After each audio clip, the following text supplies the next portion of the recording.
Hi guys! Welcome back to my YouTube channel. ఇంకో కొత్త వీడియోతో మళ్ళీ వచ్చేసా.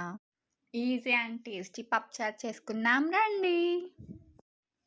2 కప్స్ ఆఫ్ కందిపప్పు తీసుకోవాలి. 2 కప్స్ ఆఫ్ కందిపప్పు మంచిగా వాష్ చేసుకోవాలి. ట్యాప్ వాటర్తో ఫస్ట్ 3-4 టైమ్స్ వాష్ చేసుకోవాలి.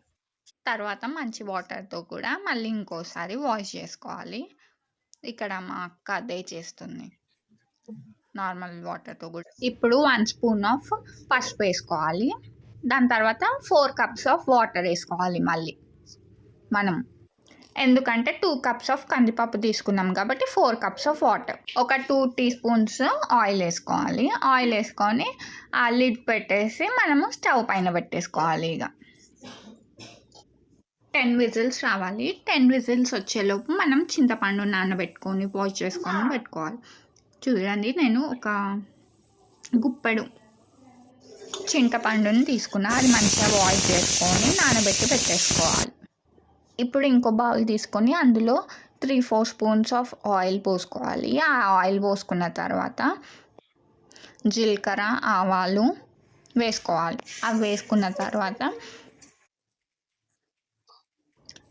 పచ్చిమిర్చి వేసుకోవాలి. పచ్చిమిర్చి అవి వేసుకున్న తర్వాత కొన్ని ఒట్టిమిరపకాయలు వేసుకోవాలి.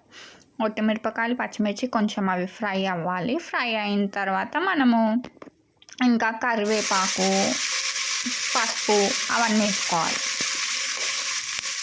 అదంతా మంచిగా ఒకసారి మిక్స్ చేసుకోవాలి. మిక్స్ చేసుకున్న తర్వాత ఇప్పుడు చింతపులుసు పోసుకోవాలి. ఆ పులుసు మసలేంత వరకు మనము ప్రెషర్ కుక్కర్ ఓపెన్ చేసి ఒకసారి పప్పుని మొత్తం మిక్స్ చేసుకున్నాము. చూడండి, ఈ కన్సిస్టెన్సీలో ఉండాలి, చాలా స్మూత్గా. దాని తర్వాత ఇప్పుడు మనం మసులుతుంది మన చింతపులుసు మొత్తము.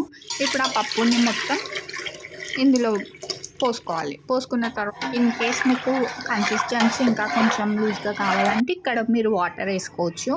వాటర్ వేసుకున్న తర్వాత ధనియా పౌడర్, కొత్తిమీర కొంచెం దానిపైన వేసేసుకోవాలి. అది ఇంకా ఇప్పుడు బాయిల్ అవ్వాలి. ఒక 10 మినిట్స్ వరకు బాయిల్ అవ్వాలి. చూడండి, పైన ఇట్లా ఫోమ్ లాగా వస్తుంది. అది పోయి ఇంకా కొంచెం ఇంకా బాయిలింగ్ అవ్వాలి. Wait, I will show you guys. ఇగో ఇలా బాయిల్ అవ్వాలి గైస్. ఇలా అయిందంటే మన పప్పుచారు ఈజ్ రెడీ. ఎంతో ఈజీ అండ్ టేస్టీ పప్పుచారు రెడీ. మీకు ఈ వీడియో నచ్చితే do like, share and subscribe to my channel. See you in the next video. Bye bye guys.